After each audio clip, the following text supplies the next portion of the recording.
क्या आपके पास में भी किसी तरह का कोई बिजनेस है, चाहे वो सिंगल ही क्यों ना हो, या फिर आप पार्टनरशिप पे हो, या फिर आपका कोई कंपनी हो, या फिर आप किसी भी सोसाइटी के या फिर क्लब के क्यों ना मेंबर हो, तो वहां पे आप लोग को जीएसटी का जरूरत पड़ता है। तो गाइस, जीएसटी के लिए वहां पे आप लोग कैसे अप्लाई कर सकते हैं और क्या क्या सावधानी आप लोग को रखना चाहिए और क्या क्या चीज जरूरत होता है, तो ये सारा चीज इस वीडियो में आप लोग को देखने को मिलेगा। इसके पहले मैंने 2 वीडियो बना चुका हूं लगभग कि जीएसटी के लिए आप लोग का रिजेक्ट हो गया है तो उसको फिर से दोबारा कैसे अप्लाई कर सकते हैं, और उसके बाद जीएसटी रिजेक्ट होने का कारण क्या है। इसके बाद मैं बता चुका हूं कि जीएसटी रिजेक्ट को आप लोग का जीएसटी फॉर्म को कैसे भर सकते हैं। लेकिन आज मैं इस वीडियो को बना रहा हूं, बहुत लोगों ने यह कमेंट करके हमसे पूछा कि आखिर जीएसटी रिजेक्ट जो होता है उसके पास में प्रॉब्लम क्या है। तो आज मैं आप लोग को बताने वाला हूं कि गाइज, यह जो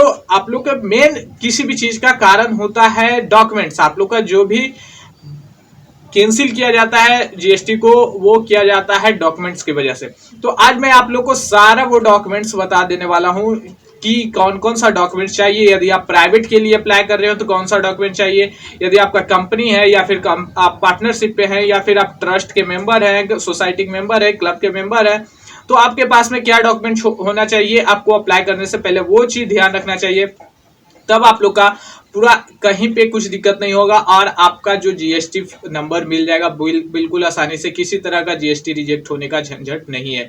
तो इस वीडियो को बस पूरे अंत तक देखिएगा। वीडियो अच्छा लगे तो लाइक जरूर करिएगा दोस्तों, और चैनल को अभी तक सब्सक्राइब नहीं किया तो जल्दी इस चैनल को सब्सक्राइब कर दीजिए, क्योंकि ऐसे ऐसे वीडियो मैं आप लोग के लिए हमेशा लेकर आया करता।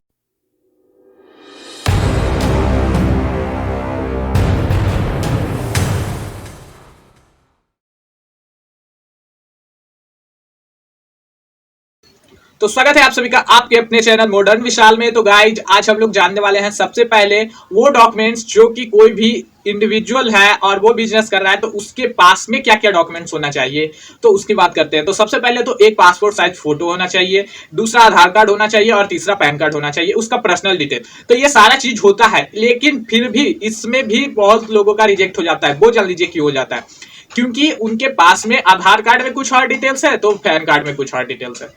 हो सकता है नाम का कोई वर्ड इधर गलत है तो इधर गलत है। तो ये सारा चीज पहले आप लोग को क्लियर कर लेना होगा। ऐसा नहीं कि अप्लाई कर देते हैं, पता है हो सकता है हो ही जाए, बिल्कुल आप लोग का रिजेक्ट कर दिया जाएगा। मैं आप लोग को क्लियर बता दे रहा हूँ, ठीक है। आप लोग का रिजेक्ट कर दिया जाएगा जीएसटी फॉर्म। आप लोग को दोनों में, पैन कार्ड में और आधार कार्ड में, दोनों में सेम होना चाहिए। इसके बाद फोटो आप लोग कोशिश करिएगा, जरूरी नहीं है कि आप लोग का मिलता जुलता फोटो है जो आधार कार्ड और पैन कार्ड से में आप लोग ने दिया है, मिलता जुलता फोटो है और है, ताकि आप लोग को पहचानने में वहां पे टैक्स ऑफिसर के द्वारा आप लोग को आसानी हो। यदि नहीं है तो कोई प्रकार का कोई दिक्कत नहीं है, आप लोग अपना जो भी प्रेजेंट का है उसको आप लोग देख सकते हैं। इसके बाद में आप लोग का जो भी रजिस्टर्ड ऑफिस का एड्रेस है, जो भी जहां पे भी आपका ऑफिस है, यानी कि जहां से आप बिजनेस कर रहे हैं, उसका एड्रेस आप लोग को देना पड़ेगा। एड्रेस में आप क्या क्या दे सकते हैं, चाहे तो आप अपने बिजली बिल जो जमा करते हैं उसको डाल सकते हैं, पानी का बिल जमा करते हैं उसको डाल सकते हैं, लैंडलाइन का बिल जमा करते हैं उसको डाल सकते हैं, खाता कॉपी का बिल जमा करते हैं उसको डाल सकते हैं। ये सारे डॉक्यूमेंट्स आप डाल सकते हैं यदि वहां पे बिजनेस के लिए। यदि खुद का अपना प्रॉपर्टी पे आप बिजनेस कर रहे हैं तो ये एड्रेस चाहिए, ठीक है।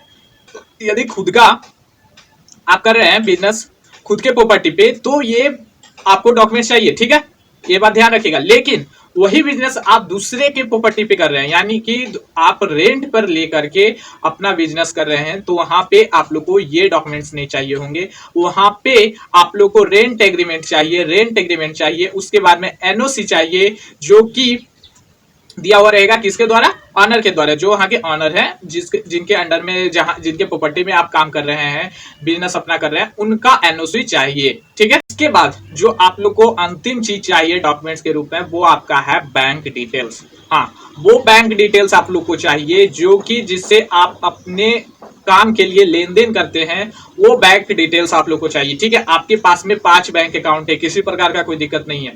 आपने क्या किया कि बैंक अकाउंट जो यहाँ पे जिससे आप लेन देन कर रहे हैं बिजनेस के लिए, वो अकाउंट डाल करके नहीं जीएसटी के टाइम में दूसरा बैंक अकाउंट डाल दिया। हो सकता है आपका इस कारण भी जीएसटी रिजेक्ट कर दिया जाए, इसीलिए वही जीएसटी के टाइम में आप बैंक अकाउंट डिटेल्स डालिए जो कि आप वहां पे डाल रहे हैं, जो कि बिजनेस के लेन देन करते समय आप डाल रहे हैं। इसके बाद में वो बैंक अकाउंट डिटेल्स तो आप अपना डाल दीजिएगा। इसके बाद जो भी आप उसका चेक डालिएगा। बैंक अकाउंट डिटेल्स में आप लोग को चेक, बैंक अकाउंट का नंबर आप लोग को नहीं डालना होता है। कैंसिल चेक आप एक डाल सकते हैं, या बैंक अकाउंट का स्टेटमेंट आप डाल सकते हैं, जहां पे आप ये शो कर सकते हैं कि हाँ मैं जो बिजनेस लेन देन करता हूँ, बैंक अकाउंट का स्टेटमेंट।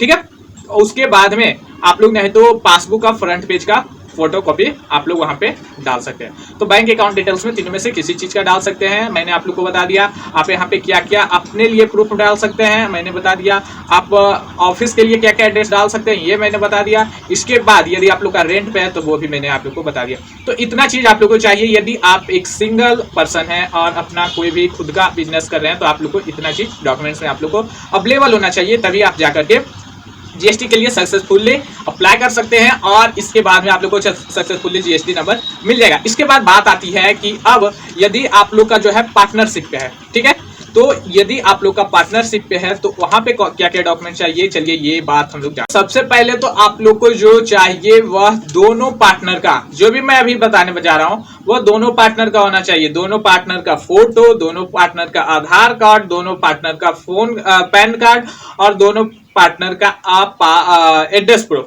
ठीक है, दोनों ध्यान से सुन लीजिएगा, दोनों पार्टनर का फोटो, आधार कार्ड, पैन कार्ड और एड्रेस प्रूफ आप लोग का चाहिए। यानी कि जो भी पार्टनर आप काम कर रहे हैं उसमें आप लोग जितने भी पार्टनर हैं उस सारे का इतना चीज चाहिए। इसके बाद में हम लोग को पार्टनरशिप डीड होता है। एक पार्टनरशिप डीड होता है जिसपे समझौता किया हुआ रहता है और वहां पे सारा चीज सिग्नेचर वगैरह रहता है। तो पार्टनरशिप डीड फॉर्म आप लोग को भरना होगा, उसको जमा करना होगा और उसका पार्टनरशिप डीड भी आप लोग को चाहिए। नहीं आप लोग को मालूम है पार्टनरशिप डीड क्या होता है, आप लोग हमें कमेंट करके पूछ सकते हैं। मैं एक पूरा वीडियो में बताऊंगा और कैसे उसको बनाया जाता है सारा चीज मैं आप लोग को क्लियर करके बताऊंगा। अभी मैं सिंपल आप लोग को बता देता हूँ, पार्टनरशिप डीड आप लोग को चाहिए। इसके बाद आप लोग को पैन कार्ड चाहिए। पैन कार्ड फिर्म का चाहिए। फिर्म का मतलब क्या होता है ये भी अब आप लोग को नहीं मालूम तो आप लोग हमें कमेंट करके पूछ सकते हैं। ठीक है, अभी मैं सारे डॉक्यूमेंट्स आप लोग को सिर्फ बता रहा हूँ। तो पैन कार्ड चाहिए फिर्म का। इसके बाद में आप लोग को जो मैंने पीछे बताया, जो भी एड्रेस वगैरह, जैसे कि रजिस्टर्ड ऑफिस के लिए क्या क्या चाहिए, बिजली बिल चाहिए, म्यूनिसिपालिटी ऑफिस का बिजली बिल दे सकते हैं, वाटर बिल दे सकते हैं, या फिर खाता कॉपी दे सकते हैं, लैंडलाइन बिल दे सकते हैं। ये आप अपने रजिस्टर्ड ऑफिस के लिए जहां पे भी ऑफिस वगैरह है इसके लिए ये दे सकते हैं। आप लोग रेंट पे है तो रेंट एग्रीमेंट मैंने बता दिया। एनओसी चाहिए, रेंट एग्रीमेंट के साथ में आप लोग एनओसी जरूर लगाइएगा। ठीक है, इसके बाद आप लोग को जो भी यहाँ पे बैंक डिटेल्स मैंने आप लोग को बता दिया, कैंसिल चेक उसमें दे सकते हैं, बैंक अकाउंट का डिटेल्स आप लोग दे सकते हैं और पासबुक का फ्रंट पेज का या बैंक का स्टेटमेंट आप लोग दे सकते हैं। ये भी आप लोग को चाहिए जरूरी। तो ये सारा इसमें भी चाहिए, पार्टनरशिप में भी आप लोग को इतना डॉक्यूमेंट चाहिए। इसके बाद इसमें जो खास आप लोग को चाहिए, कॉपी ऑफ बोर्ड रिजोल्यूशन चाहिए, कॉपी ऑफ बोर्ड रिजोल्यूशन। ये सारा चीज जानकारी आप लोग को होगा ही यदि आप पार्टनरशिप पे काम करने जा रहे हैं। तो नहीं जा रहे हैं, यदि आप लोग को नहीं मालूम तो आप हमें कमेंट करके पूछ सकते हैं। ये सारी जानकारी जो होती है लोगों को मालूम नहीं होती और वो अप्लाई कर देते हैं जीएसटी के लिए, उनका कैंसिल हो जाता है। तो आप लोग ये जानकारी जरूर ले लीजिएगा। नहीं पता कमेंट करके पूछे, मैं अगले वीडियो में बताऊंगा कि आप लोग ये क्या क्या होता है, क्योंकि ये वीडियो काफी लंबा हो जाएगा नहीं तो। ठीक है, इसके बाद में अगला चीज जो चाहिए, इसी में आप लोग को एक डिजिटल सिग्नेचर सर्टिफिकेट चाहिए। किसी भी पार्टनर का, एक पार्टनर का है जो उसमें डिजिटल सर्टिफिकेट, कोई भी एक सर्टिफिकेट उसमें डिजिटली उसका सिग्नेचर शो होना चाहिए। किसी भी जगह पे कोई भी सर्टिफिकेट है चलेगा, लेकिन जो भी पार्टनर है उसका एक ही का चलेगा, किसी तरह का कोई दिक्कत नहीं है। तो इतना चीज चाहिए यदि आप अपने पार्टनरशिप पे कोई भी काम कर रहे हैं तो। इसके बाद में अब हम लोग बात करते हैं कोई भी कंपनी, या यदि कोई भी कंपनी यदि आप ऑर्गेनाइज कर रहे हैं, चला रहे हैं, तो वहां पे कंपनी के लिए क्या क्या आप लोग को चाहिए होगा। तो सबसे पहला तो चीज चाहिए आप लोग को कंपनी का पैन कार्ड। जी हाँ, कंपनी का पैन कार्ड आप लोग को चाहिए। इसके बाद में रजिस्ट्रेशन सर्टिफिकेट चाहिए कंपनी का, जो कि एमएससी के द्वारा आप लोग को दिया जाएगा। तो वो रजिस्ट्रेशन सर्टिफिकेट में आप लोग को एमओए चाहिए या फिर एओए चाहिए, जो कि जिसका मतलब होता है मेमोरेंडम ऑफ एसोसिएशन या फिर आर्टिकल ऑफ एसोसिएशन। ये भी आप लोग को मालूम होना चाहिए क्या होता है। यदि आप कंपनी में काम कर रहे हैं, कंपनी के लिए जीएसटी अप्लाई कर रहे हैं, तो ये सब मालूम होना चाहिए आप लोग को। ठीक है, तो ये आप लोग को चाहिए। इसके बाद में जो भी डायरेक्टर है उसका सारा प्रूफ, यानी कि आधार कार्ड, पैन कार्ड, फोटो और उसका एड्रेस प्रूफ, इतना चाहिए। जो भी वहां का डायरेक्टर है उस कंपनी का, इतना चाहिए। इसके बाद में इतना सारा चीज, यानी कि पैन कार्ड, आधार कार्ड, एड्रेस प्रूफ और फोटो, वहाँ पे कोई भी ऑथराइज्ड सिग्नेटरी है, यानी कि जो भी वहाँ पे सेक्रेटरी वगैरह है, या फिर एक कोई भी एक प्रूफ बोल सकते हैं जिसका ये सारा डॉक्यूमेंट्स चाहिए आप लोग को। इसके बाद में जो भी मैंने पीछे का बताया, जो कि आप लोग का ऑफिस का सारा मैंने एड्रेस बता दिया था, बिजली बिल वगैरह आप लोग को वो चाहिए। साथ में मैंने बताया था एग्रीमेंट वगैरह, यदि आप लोग का ऑफिस रेंट वगैरह पे है तो रेंट एग्रीमेंट वगैरह ये सब आप लोग को चाहिए। फिर बैंक अकाउंट डिटेल्स वगैरह आप लोग को चाहिए। यहाँ पे भी यहाँ पे आप लोग को क्या क्या अलग चाहिए था वो मैंने बता दिया। एमओए और एओए या फिर आप लोग को होना चाहिए अलग। फिर इसमें रजिस्ट्रेशन सर्टिफिकेट होना चाहिए कंपनी के लिए, जो कि एमसीए के द्वारा दिया चाहिए, और पैन कार्ड होना चाहिए कंपनी का। ये आप लोग को अलग होना चाहिए, जो कि आप लोग के पास में, यदि आप एक कंपनी चला रहे हैं तो आप लोग के पास में होना चाहिए। आगे हम लोग बात करें, यदि आप एक मेंबर हैं सोसाइटी के या फिर ट्रस्ट के या क्लब के, और वहां पे आप यदि उसके लिए जीएसटी के लिए अप्लाई करना चाहते हैं तो उसके लिए आप लोग क्या क्या चाहिए। पैन कार्ड चाहिए अपने सोसाइटी का, ट्रस्ट का, क्लब का, किसी भी चीज का आप लोग को पैन कार्ड चाहिए, जिसके लिए भी आप जीएसटी के लिए अप्लाई करना चाहते हैं।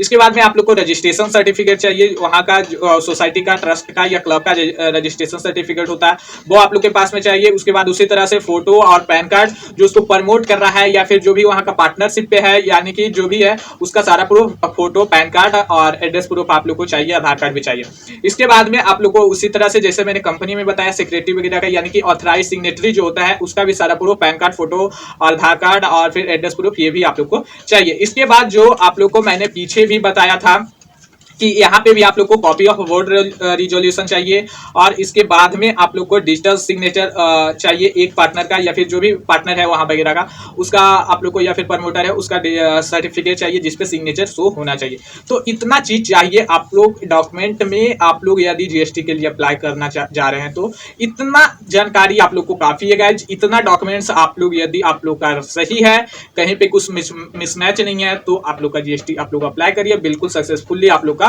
हो जाएगा। अब आप लोग हमें कमेंट करके बता सकते हैं कि आप लोग का अभी भी किसी प्रकार का कोई इश्यू है तो आप हमें कमेंट कर बता सकते हैं। वीडियो कैसा लगा ये तो जरूर बताइएगा, और अभी तक आपने हमारे चैनल को सब्सक्राइब नहीं किया तो रिक्वेस्ट है आप लोग से कि चैनल को सब्सक्राइब कर लीजिए, क्योंकि ऐसे ऐसे वीडियो मैं आप लोग के लिए हमेशा लेकर आया करता हूँ। फिर मिलते हैं आपसे अगले वीडियो में, तब तक के लिए धन्यवाद।